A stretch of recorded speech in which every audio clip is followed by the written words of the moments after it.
எங்க பையனோட first birthday celebrate பண்ணுறதுக்காக நாங்கள் ஊருக்கு கிளம்புறோம். ஊருக்கு கிளம்பி போயிட்டு இருக்கும்போது ஆட்டோவில் பையனும் நானும் நல்லா தூங்கிட்டோம். ஆனால் என் ஹஸ்பண்டை பாருங்கள், ஃபோன்லேயே தான் இருப்பாங்க. பிஸ்னஸ் மேனை கல்யாணம் பண்ணால் வாழ்க்கை செட்டில் ஆயிரும்னு நினச்சி சொல்கிறவங்களுக்கு தான் இது.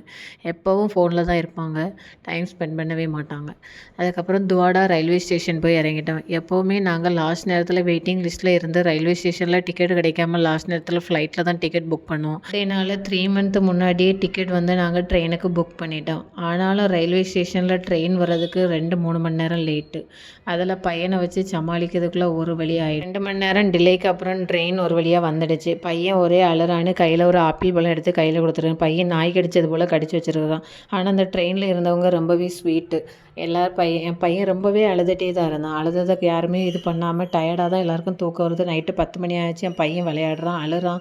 பாதி பேர் நான் எடுத்துக்கிறேம்மா, நீ கொஞ்சம் ரெஸ்ட் எடுமான்னு சொல்லிலாம் பத்திரமா போயிட்டாங்க. தேங்க்யூ.